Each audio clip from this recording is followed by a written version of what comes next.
अस्सलाम वालेकुम class. Principle of electrical engineering ET 115 में हम पढ़ रहे थे चैप्टर नंबर 4 जिसका नाम है magnetic field effect of electric current, जिसमें हमने बेसिक कॉन्सेप्ट डिस्कस किए थे और उसको आज हम फर्दर डिस्कस करेंगे, उसके कुछ फर्दर कॉन्सेप्ट्स को। तो जो आज का हमारा लेक्चर है वो उसमें हम डिस्कस करेंगे रिलेक्टेंस को, परमेंस को, मैग्नेटिक फील्ड स्ट्रेंथ और रिलेक्टिविटी को, मैग्नेटिक सर्किट और इलेक्ट्रिक सर्किट का जो कंपैरिजन है उसको, और एक लॉ ऑफ मैग्नेटिक फोर्स जिसको हम कूलम लॉ भी कहते हैं उसको फर्दर डिस्कस करेंगे। तो सबसे पहले जो हमारा टॉपिक है उसमें हमारे पास रिलेक्टेंस है। तो व्हाट इज रिलेक्टेंस? रिलेक्टेंस है ability to oppose magnetic flux. अब मैग्नेटिक फ्लक्स को अपोज करने की जो एबिलिटी है उसको हम कहते हैं reluctance. It's just same like resistance. Resistance को हम क्या कहते थे? Ability to resist electric current. Same वही चीज़ है जिस तरह इलेक्ट्रिक करंट को रेजिस्ट करने को हम कहते थे रेजिस्टेंस। सिमिलरली फ्लक्स को जो चीज़ अपोज करती है, उसको रेजिस्ट करती है, उसको हम कहते हैं रिलेक्टेंस। फार्मूला आपको साफ इधर नज़र आ रहा है। फार्मूले से साफ पता चल रहा है ये किन किन चीज़ों पे डिपेंड करती है। डायरेक्टली प्रोपोर्शनल है लेंथ के, इन्वर्सली प्रोपोर्शनल है ए के और यू के, जिसमें यू कांस्टेंट है जिसको हम परमिबिलिटी कहते हैं, जिसको हम फर्दर आगे जाके पढ़ेंगे। एल क्या चीज़ है? लेंथ है इस कंडक्टर की, ये आपको नज़र आ रही है। ए क्या है? क्रॉस सेक्शनल एरिया है उस चीज़ का, उस मटेरियल का जिसमें से हम फ्लक्स को पास करवा रहे हैं। और ये आपको जो फ्लक्स इस डायरेक्शन में नज़र आ रहा है, ये फ्लक्स इसमें से पास कर रहा है। तो इस फ्लक्स में, इस फ्लक्स जो जब फ्लक्स इस डायरेक्शन में जा रहा है, इस डायरेक्शन में जाते हुए इसको जो रेजिस्टेंस पेश आती है उसको कहते हैं, जो इसको चीज़ अपोज करती है, फ्लक्स को पास होने से रोकती है, उसको हम कहते हैं ये रिलक्टेंस है। तो ये डिपेंड करती है एरिया पर और उसकी लेंथ पर। ठीक है, डिनोट करते हैं हम इसको एस पे। तो आपको पता है कि इसका यूनिट जो है एम्पेयर टर्न वेबर होता है, एम्पेयर टर्न पर वेबर होता है। तो ये जस्ट वही चीज़ है जो कि रेजिस्टेंस है इलेक्ट्रिकल सर्किट में। ठीक है, तो उसके बाद हम इसको कहते हैं ratio, defined as ratio of MMF to flux.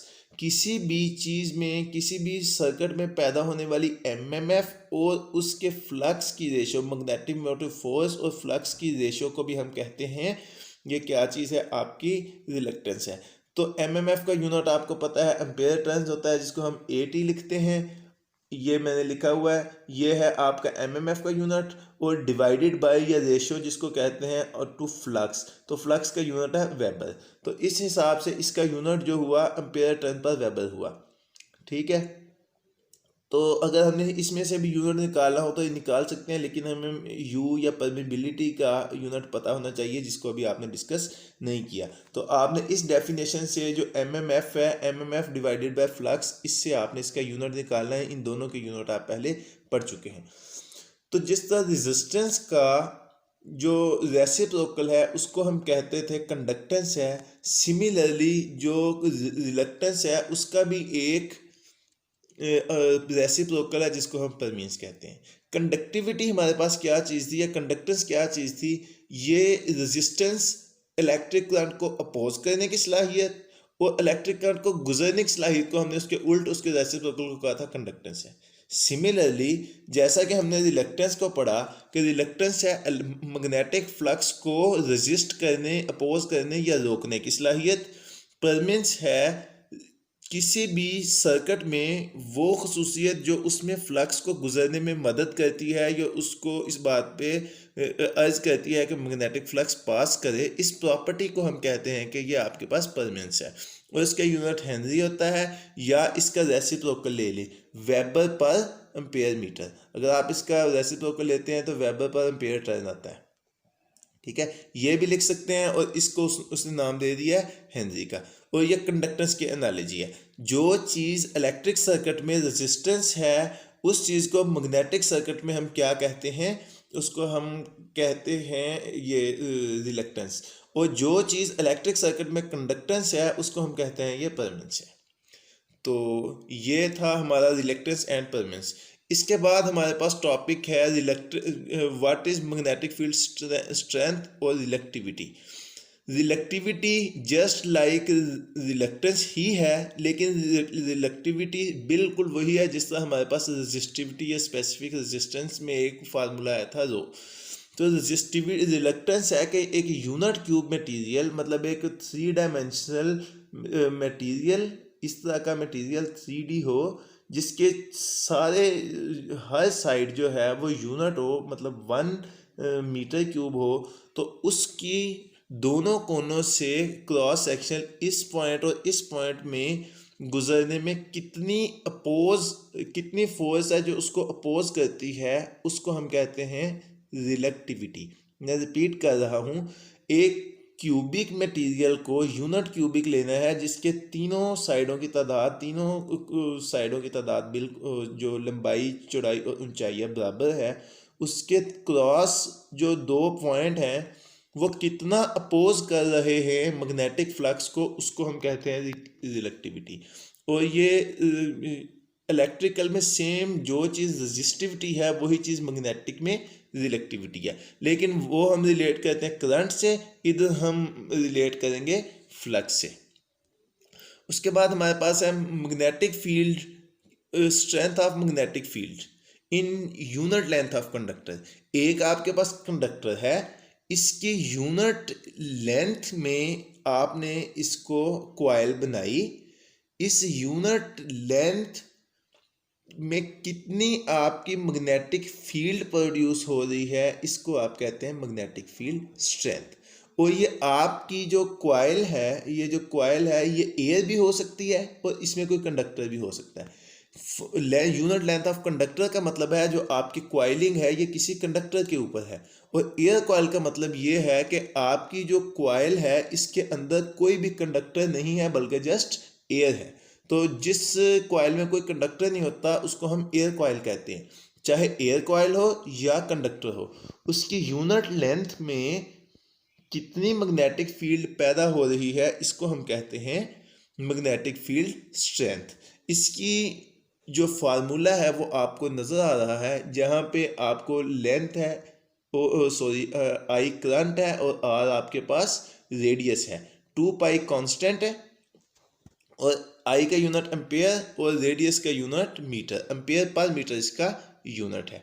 ठीक है, इसको डोनेट करते हैं हम एच के साथ, और अगर हमने इसका फार्मूला इसको मैग्नेटिक फील्ड के साथ रिलेट करना हो तो इसका भी हमारे पास फार्मूला गिवन है, जिसमें यू नॉट आपके पास क्या है, एब्सोल्यूट परमिबिलिटी है, जो कि अभी तक आपने नहीं पढ़ी। जब आप ये पढ़ेंगे तो इंशाल्लाह आपको इस चीज़ की भी समझ आ जाएगी। फिलहाल आपने देखना है कि मैग्नेटिक फील्ड और मैग्नेटिक फील्ड स्ट्रेंथ किस तरह आपस में रिलेट कर रहे हैं। तो इसका यूनिट हमने देख लिया, इसको डिनोट कैसे करते हैं और ये किन किन चीज़ों पे डिपेंड करती है। ये आपको साफ नजर आ रहा है कि लेंथ पे डिपेंड कर रही है और नंबर ऑफ टर्न्स पे, कि कॉइल के टर्न्स कितनी हैं और उसका रेडियस कितना है, इन चीज़ों पे ये डिपेंड कर रही है। ठीक है, तो इसके बाद हमारे पास जो है ये है एनालॉजी। एनालॉजी क्या है कि इलेक्ट्रिक और मैग्नेटिक सर्किट कैसे सेम है। जैसा कि इलेक्ट्रिक सर्किट में वोल्टेज या ईएमएफ होती थी, सेम वही चीज़ मैग्नेटिक सर्किट में एमएमएफ है या मैग्नेटोमोटिव फोर्स है, इसको हम इलेक्ट्रोमोटिव फोर्स कहते थे। जिस तरह इलेक्ट्रिक सर्किट में क्लोज पाथ में करंट फ्लो करता है, इसी तरह मैग्नेटिक सर्किट के क्लोज पाथ में फ्लक्स मूव करता है। जिस तरह एक इलेक्ट्रिक सर्किट में करंट को रेजिस्ट करने वाली चीज़ को रेजिस्टेंस कहते हैं, इस तरह मैग्नेटिक सर्किट में मैग्नेट को, मैग्नेटिक फ्लक्स को अपोज करने वाली चीज़ को रिलेक्टेंस कहते हैं। इनके साथ यूनिट जो है सिस्टम इंटरनेशनल या एसआई यूनिट्स आपको गिवन है। बिल्कुल जैसे हमने ओहम लॉ पढ़ा था, I = V over R, current की जगह पे हमने फ्लक्स लिख दिया, ईएमएफ की जगह ऊपर से ईएमएफ के इक्विवेलेंट जो एमएमएफ है वो लिख दिया, और आर की जगह रेजिस्टेंस की जगह रेजिस्टेंस की जो इक्विवेलेंट थी वो लिख दी है। मतलब ओहम लॉ का जो इक्विवेलेंट है मैग्नेटिक फ्लक्स में या मैग्नेटिक सर्किट में वो आपका ये वाली लाइन है। ठीक है, उसके बाद रेजिस्टेंस का हमने फार्मूला जो था वो ये देखा था, ये किन चीज़ों पे डिपेंड कर रही है, ये डिपेंड कर रही है लेंथ पे और एरिया पे, और रेजिस्टिविटी जो थी ये इसकी स्पेसिफिक मटेरियल पे डिपेंड कर रही थी। सिमिलरली अगर इधर भी आप देखें तो जो रिलक्टेंस है वो भी डिपेंड कर रही है आपके पास लेंथ पे और आपके पास एरिया पे। ठीक है, उसके पास आपके पास है परमिनेंस है। सिमिलरली जिस तरह रेजिस्टेंस का रेसिप्रोकल कंडक्टेंस था, इधर रिलक्टेंस का रेसिप्रोकल जो है परमिनेंस है, जो कि वो प्रॉपर्टी है जो मैग्नेटिक फ्लक्स को गुजरने में मदद देती है, और कंडक्टेंस था जो इलेक्ट्रिक करंट को गुजरने में मदद देती है। सिमिलरली कंडक्टिविटी जो थी, ये जो कंडक्टिविटी थी 1/रेजिस्टिविटी थी, जो कि स्पेसिफिक होती है किसी भी मटेरियल की। सिमिलरली परमेबिलिटी भी 1/रिलेक्टिविटी है, ये भी वो स्पेसिफिक वैल्यू है किसी भी मटेरियल की कि कोई मटेरियल कितना मैग्नेटिक फ्लक्स पास करवा सकता है। कोई मटेरियल मैक्सिमम, जिस तरह हम कहते हैं कि कंडक्टिविटी है कि कॉपर बहुत अच्छा कंडक्टर है, उसकी एक स्पेसिफिक वैल्यू है कि बहुत ज़्यादा इलेक्ट्रिक करंट पास करवा सकता है। इसी तरह स्पेसिफिक जो चीज़ें होती हैं उनकी मैग्नेटिक फ्लक्स कितना ज़्यादा पास करवा सकते हैं, उसको हम कहते हैं परमेबिलिटी है। उसके बाद फ्लक्स डेंसिटी क्या है, वेबर पर मीटर है कि पर यूनिट एरिया में से कितना फ्लक्स पास कर सकता है। सिमिलरली इलेक्ट्रिक जो सर्किट्स है, इसमें इसको हम करंट डेंसिटी कहते हैं कि पर यूनिट एरिया में कितना करंट पास कर सकता है, और करंट और फ्लक्स एक दूसरे की एनालॉजी है। तो केवीएल जो में हमने पढ़ा था कि टोटल जो वोल्टेज हैं, टोटल इंड्यूस्ड वोल्टेज हैं, ये किसके बराबर होते हैं, I1 R1 plus I2 R2 plus I3 R3। ये V1 I1 R1 नहीं है, ये I1 R1 है, ठीक है, ये V की जगह I है। तो इसको आपने I1 R1 plus I2 R2 plus I3 R3 पढ़ना है, जैसे कि आपने किरचॉफ वोल्टेज लॉ में पढ़ा है, ठीक है। सिमिलरली आपने इसी चीज को देखना है इस चीज में, ठीक है। जहां जहां पे आपकी रेजिस्टेंस थी वहां वहां पे आपने रिलक्टेंस लिख दी, जहां जहां पे आपके करंट था वहां वहां पे आपने करंट की जगह पे फ्लक्स लिख दिया।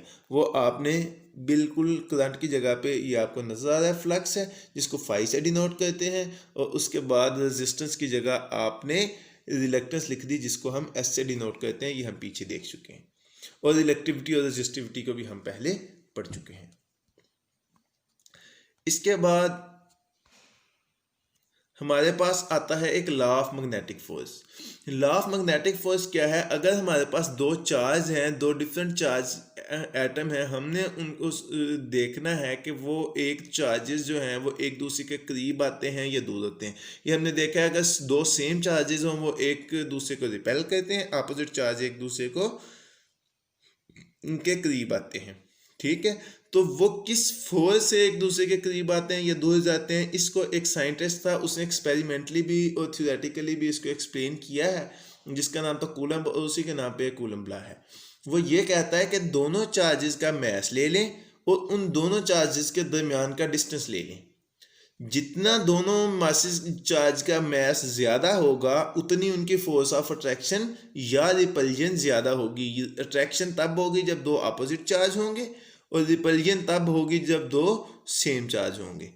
तो जो भी है फोर्स ऑफ रिपल्जन इन दोनों के मासेस पे के डायरेक्टली प्रोपोर्शनल है, और इन दोनों के दरमियान जो डिस्टेंस है उनके इन्वर्सली प्रोपोर्शनल है। आपने भी देखा होगा, जैसे जैसे हम दो चार्जेस को दूर लेके जाते हैं, उनकी जो है रिपल्जन की या अट्रैक्शन की फोर्स कम होती जाती है। तो इन्वर्सली प्रोपोर्शनल का ये मतलब होता है कि जैसे जैसे हम डिस्टेंस बढ़ाएंगे वैसे वैसे आपकी फोर्स वीक होगी, जैसे जैसे हम डिस्टेंस को कम करेंगे आपकी फोर्स इंक्रीज करेगी। तो उसके बाद है कि ये फोर्स है, तो जाहिर बात है ये न्यूटन में मैयर होगी, और इसमें एक जाहिर बात है एक डायरेक्टली प्रोपोर्शनल और इन्वर्सली प्रोपोर्शनल को जब हम इक्विवेलेंट में लिखते हैं तो इसमें एक कांस्टेंट लेके आते हैं, कांस्टेंट के है, और ये कांस्टेंट हर आपके मटेरियल के लिए फिक्स होता है, ठीक है। तो अब इसकी फर्दर डेरिवेशन की तरफ जाते हैं। फर्दर डेरिवेशन में हमने सेम वही चीज़ लिखी है जो हमने बोली थी कि फोर्स जो अप्लाइड है ये डायरेक्टली प्रोपोर्शनल है दोनों चार्जेस की क्वांटिटी के, और इन्वर्सली प्रोपोर्शनल है उनके डिस्टेंस के स्क्वायर के। मैं आपको फिर दिखा देता हूं।